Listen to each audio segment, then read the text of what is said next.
But the thing that leapt out of all of that to me was the moment when you said, if I take control, or when I took control. And that for me is a huge factor.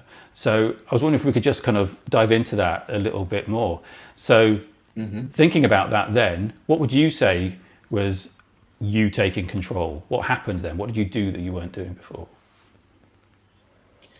Yeah, it never felt, at the time of doing it, it didn't feel like an empowering shift at the time. It's hard to go back and try and relive what I was and what I was feeling in New Zealand, because none of it at the time felt like an empowering decision. It was simply, it seemed like the only option available. So I'd love to say it was this sort of, groundbreaking thing that I thought, I'm going to take control and I'm leaving this, but it was actually, I simply saw no further way forward because I felt quite isolated at the time. My partner was living in New York. The friends that I had developed in New Zealand had sort of paired off into little couples. So weekends where I would normally have got my time to restore myself were largely quite lonely times. So it was only really after and when I was able to think, I was quite morbid about it, because I kept a logbook of my every day since 2015. I've kept a small log of what I've been saying, and I went back to my diary over the time where things just started to seem to teeter off the edge a little bit, and noticing my language, it was becoming quite mean towards myself in some ways, and it was quite difficult to look at. But I morbidly went through and gave each month a rating out of 100 in terms of my happiness.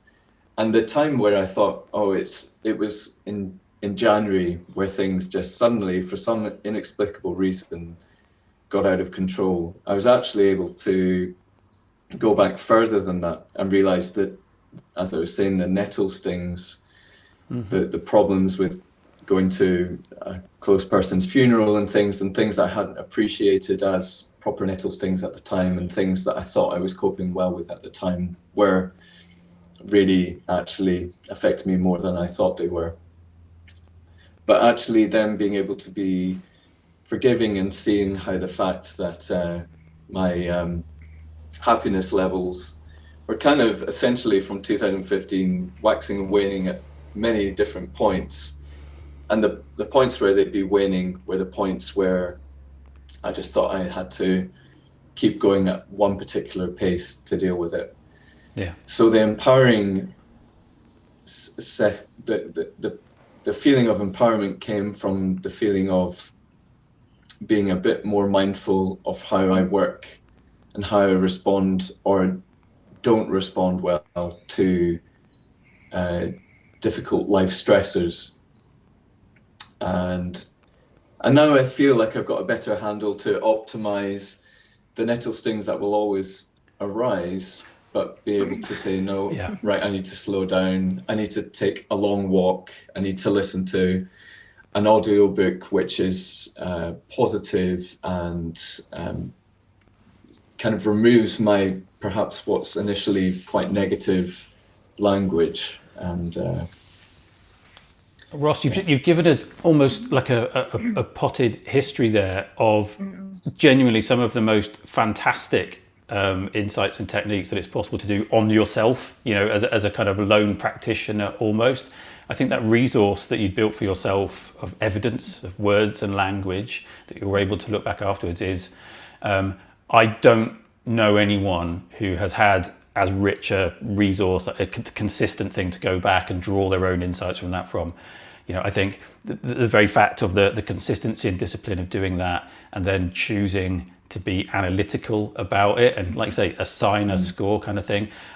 I think there's no coincidence that the kind of person that's drawn to a career in a very academic field of medicine is the kind of person who finds themselves capable of doing that at a difficult time. Most people would not. So I think that is potentially been some wouldn't. a huge positive step for you. But right at the beginning of that, we were talking, and you kind of almost in a really sort of positive and modest way was sort of dismissive of, there was no real moment, there was no real, ta-da, I take back control, Boris style, and now look, everything's different the day after. But that's just how it is, because flip it the other way up. It did not ever feel like you were impactfully and consciously giving away control about any of these things, but it happens, right? We give away control about, what our career is supposed to look like, or how long we're supposed to stay in a job, or how much money we're supposed to earn for some people as well. We give away that kind of control all the time because it's either normal or normalized, or those are our perceptions of other people's expectations and all the rest of it. We don't consciously do that. And I think that then fits very nicely, not nicely, but in a way that makes sense with another part of what you said, is that when you started to lose some control over your ability to go and almost top yourself up after those more draining experiences, suddenly that throws into sharp focus the fact that you don't have control over the things that are taking away. So then when you lose access to the things that you were trying to balance them out with, it's not a happy place to be.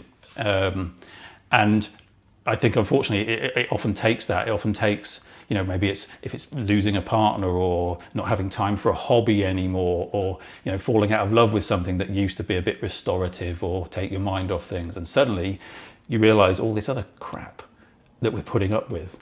This is something that Vafa and I are quite sort of passionate about. What is it you're putting up with to everyone at every stage of their life? And this notion of sort of benign selfishness, that it can be really helpful and powerful to kind of foster. Because I think if you're able to kind of take that and shine that light of like, what's a benign but good for me selfishness I could apply in any and all aspects of my life, what things would I put up with less? They might be career-wise, they might be logistical-wise, it might be where you're living or how much you're commuting, or all these types of things. Because unfortunately, all too often, the first time we look at those things, and when they're super painful and super obvious, when the other stuff's been taken away, because we've lost control of those sorts of things. So I think all those things, there's a lot of aspects, themes of control in lots of the things you talked about there. But as you say, it's not just I am now taking back this one decision, and suddenly everything changes, because that just ain't how it works. But life is an evolution, isn't it? Things just crop up on us, whether it's things that we are feeling at the time out of control or in control. But it all starts with that awareness. So we've talked about this before between us, and self-awareness is the most crucial thing that anybody can own today if you are in a place where you want to get more fulfillment out of your life, whether it's your life, it's your career, it's whatever.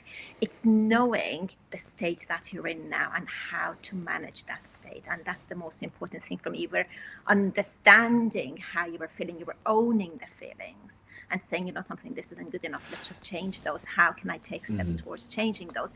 And not many actually have that level of self-awareness and self-compassion, which is what you acted upon to actually speak kinder to yourself, to say, something, you're being harsh on yourself. Let's just be realistic. This isn't a failure. Again, very early on in the conversation, you pointed to the fact that you felt like a failure coming out of New Zealand because that's where everybody else was going and succeeding, and you didn't.